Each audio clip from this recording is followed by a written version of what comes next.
What's up everybody, I'm Eric with Strictly Nerd and this is Fabricate. In this show we're going to talk about cosplay, mostly props and armor and weapons and that kind of thing. We may get into some sewing eventually, but I'll have to bring somebody in because I know nothing about sewing.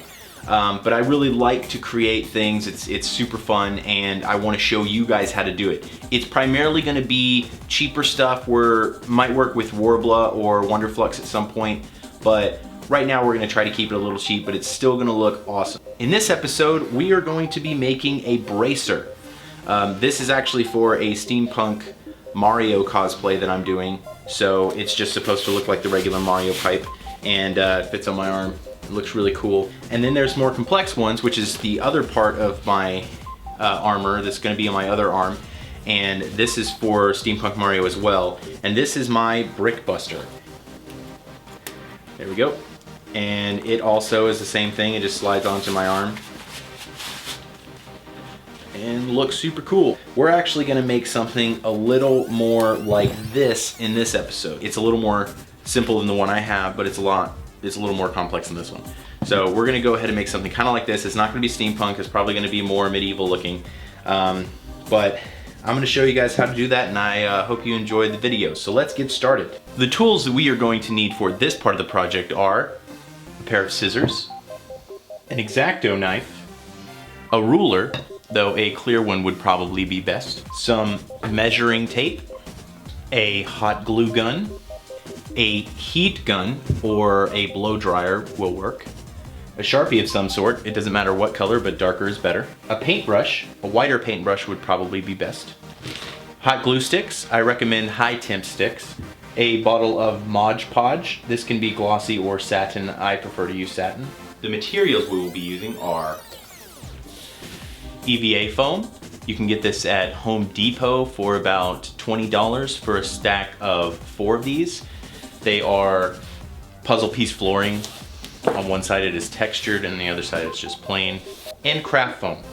These come in sheets like this. You can buy them individually or in pieces. So the first thing we're gonna need to do is get some measurements for our bracer. So we're gonna use the tape measure and we're gonna get some measurements on our forearm. Now you wanna start wherever it is that you are, you want your bracer to go to, and then you wanna go down to wherever you want it to stop. So I'm gonna make it about, I'm gonna go 8.5 inches. So the next measurement we're gonna need to get is around your wrist. Now, you really just need to get how far on your wrist you want it to go, starting here and then go around and then stopping here. I think that's about good, 6.5. And then lastly, you're gonna wanna get the one up here about round where your bracer is gonna end. You need the width of your arm there. It's about 7. So now that we have our measurements, we are going to draw out the bracer on a piece of EVA foam. We're just gonna go here. 7 inches. Now what we want to do is make our 8.5 inches, which is the length. Do the same thing on this side. Let's go straight across. Now the bottom is supposed to be 7 inches and our wrist is actually 6.5 or so. So I'm actually just going to kind of eyeball this. I can't figure out exactly how to make this exact, but I'm just going to go ahead and put this in the corner, the rule in the corner down here in the bottom, and take off just a few inches like that. So we want this kind of angle because we want it to angle in just a little bit. And then just kind of looking at the other side, let's do the same thing over here. That's about right there. And then we can change that later if we have to.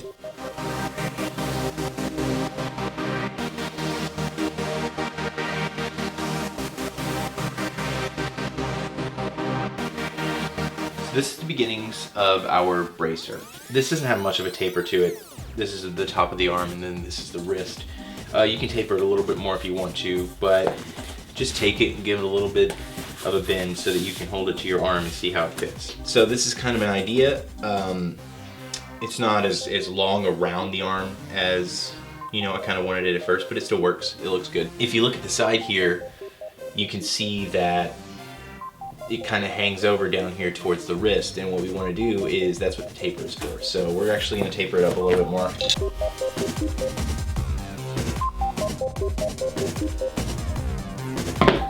and hold it like that, and kind of get an idea of the exact same measurement of the top.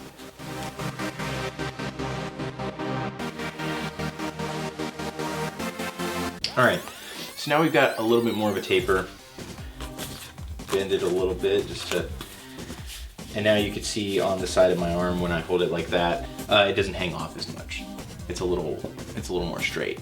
So for this next step, we're going to be using our heat gun. Now you can actually use a blow dryer instead, but a blow dryer takes a little bit longer. Heat guns are, you know, made for this kind of stuff. So you're going to want to flip it over to the side that you're not going to see this textured side, and you can put it on high or low.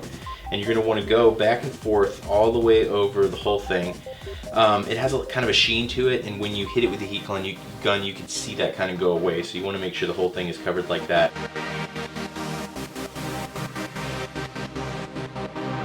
Now once you've hit it with the heat gun, you're going to take the whole thing and grab each side like this.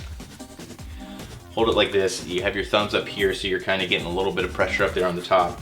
And that's going to help it get its shape. And then you're going to want to hold it like that for a little bit until it cools down. So now that it's cooled down a little bit, you can see that it's curved now, and it will retain that shape. I mean, unless you're putting a lot of force to bend it out of shape, it'll stay like this. However, this isn't as curved as I wanted. I want it to be a little bit more. So we're going to go back and we're going to repeat the entire process.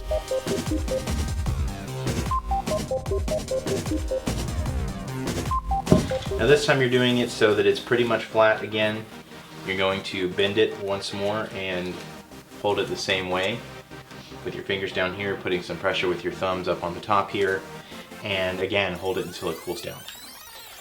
So now, as you can see, it's in a lot better of a shape. It's more tight than the other one was, and it fits on my arm. We're actually going to hold it on with elastic when it's done, but you can see how much of my arm that it covers and everything. I've got a big arm, obviously. And that is the basis of our bracer. This next part, we're going to go ahead and kind of set this to the side. I plugged in my hot glue gun so that it can heat up. And we're going to take our craft foam. So we're going to be using this for detail. Sometimes I actually cut strips of EVA foam and put them up at the top and at the bottom for some more depth. I'm actually going to use craft foam for that this time. So what we're going to do is, I think that the width of this ruler is about what I want for the top and the bottom.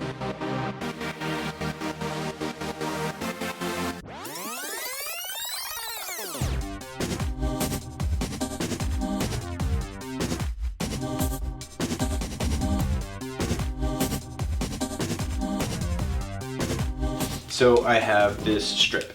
Now, this isn't supposed to be any particular bracer, it's just one that I'm making up, so you can be creative with this about right there. And then I'm going to cut the other piece and I'm going to use it for the other side.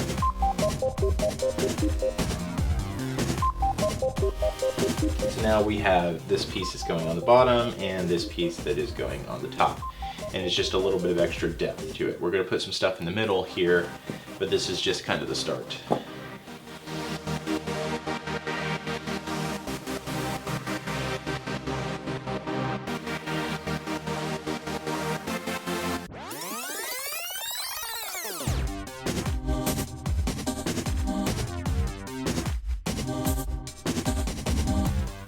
That's looking good.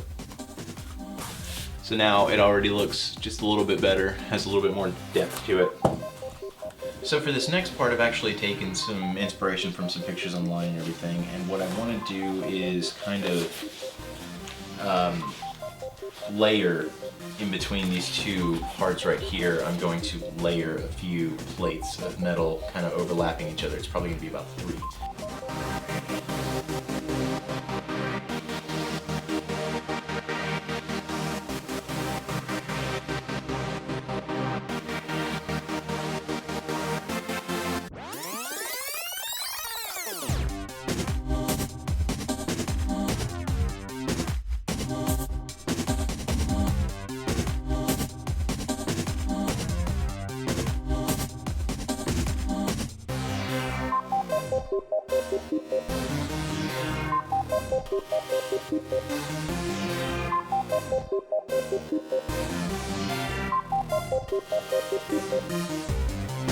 So as you can see, we've got our layers and everything. It's looking pretty decent.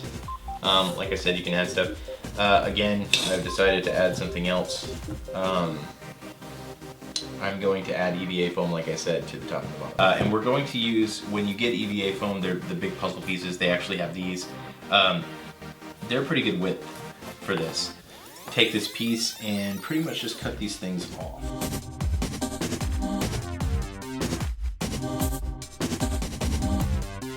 You can actually use a Dremel, a rotary tool, which I don't use very often, but you can see this, kind of messy up here. You can actually use a rotary tool to sand that down, or you can use sandpaper. I'm just gonna kind of leave it.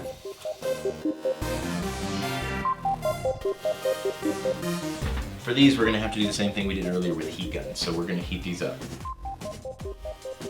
We're gonna go ahead and take that, and we just want to bend it and hold it to the shape. So it's pretty simple. So we've formed this one a little bit. It's still a little bit springy, as you can see, but it's not that big of a deal. You can actually just do it again if you want, like we did before.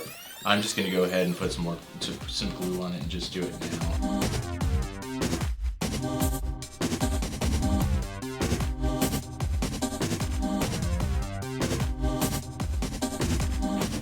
So now those are dry.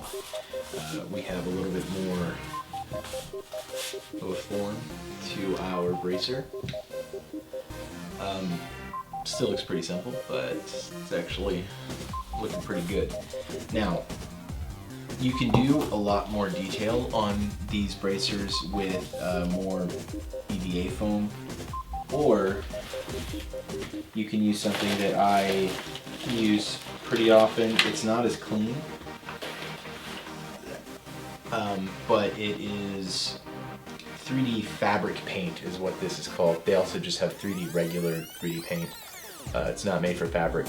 And this comes out in little lines and everything. It has a squeeze bottle tip, and you can make designs and stuff like that, and it takes a little while for it to dry. So you can do those designs, let it dry, and then once it's dry you can paint it. What I'm going to do with this paint is actually I'm going to make rivets. I'm going to put rivets on the corners, like just on each little layer, so it's kind of riveted together. I'm going to put some down here too.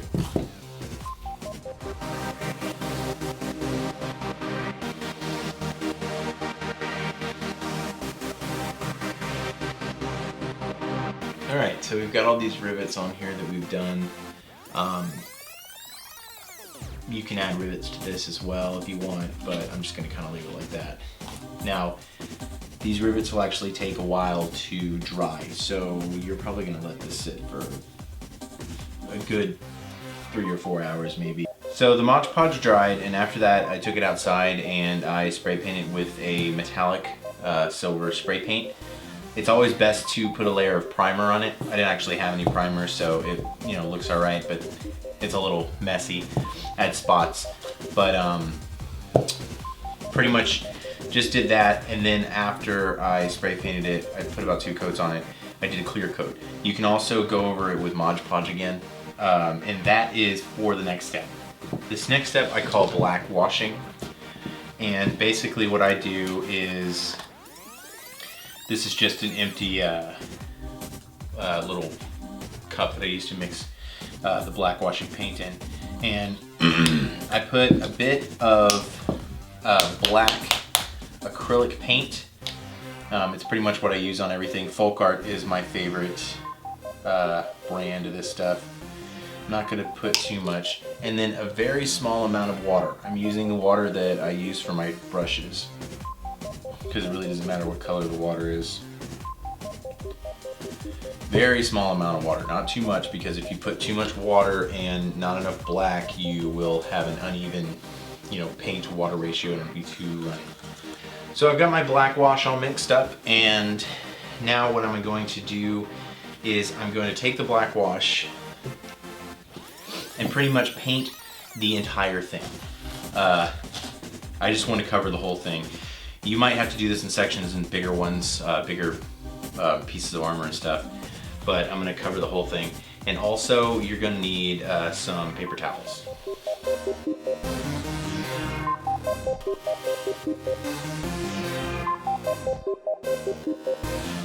Now we're going to go, and you're going to want to lightly kind of just rub it off.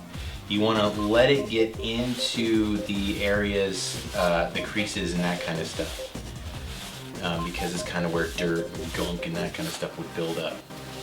So just lightly rub it off, different areas. I'm actually going to go in the same motion downwards, so it kind of looks like the grain of the metal a little bit.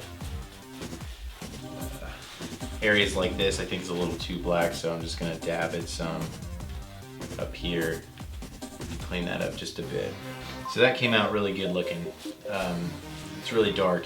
Now another thing is, even if you don't want it to be this dark in the end, just make sure you leave it primarily, you know, this dark, because we're going to go back with some silver paint and we're going to add some scratches and scuffs, and that stuff won't show up as well if you try to make it any lighter than this. So let's go ahead and do this part up here. Cool. So that gives that a nice dirty, used, worn look.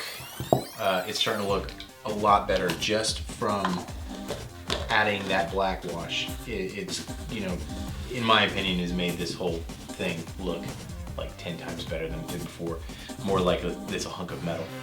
Because also another thing that I really like about using the foam is that it has this kind of porous, like metallic look to it, you know, like it's older metal. It's actually harder to make stuff look new than it is to make it look old like this. So we're gonna let this dry for a little bit, and then we'll move on to the next step. Okay, so we've let this dry off pretty much entirely.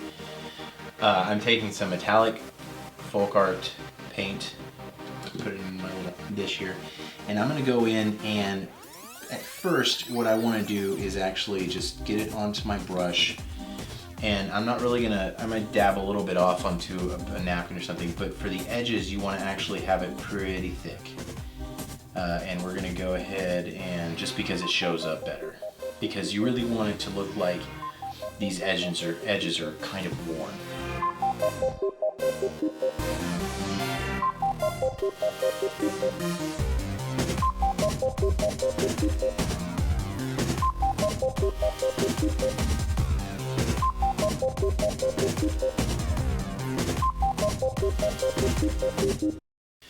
Okay, so after adding those scratches and everything, you have a pretty decent looking bracer now. It looks pretty cool. You can actually go back in with some black and add a little bit more black. We'll probably do that just because I kind of like the darker, dirtier look to it, but it came out looking pretty good, and you know, that paint job didn't take very long. So weathering stuff is pretty simple. You can also do a few things like going in with a soldering iron, and you can melt some of this plastic to make it look like scuffs and cuts and that sort of thing in the armor, so it doesn't look as perfect. You could do it with a pair of scissors or X-Acto knife as well. And then after that, you're going to go ahead and glue some elastic to the bottom of it. I just got some black elastic, and you can go ahead and take it and glue the elastic here and then to the other side, keep in consideration the width of your arm and everything. And then once you do that, you can add some buckles to it. The way that you adhere it to your arm is really up to you, but I just use the elastic and like to slide it on. But yeah, so I'm gonna go ahead and add this elastic, and then we'll see what the finished result looks like. Okay, so I've added the straps to the back, just pieces of elastic. As you can see, this one is my wrist, so it's not that big, and then this one is the bigger part of my forearm, so it's longer. Pretty much just had to measure it out and then put it on there, and then it's done. I had a few problems with the paint flaking because I didn't prime it, so like I said before, it's a good idea to prime, otherwise it can peel off. And we will check it out, what it looks like on me.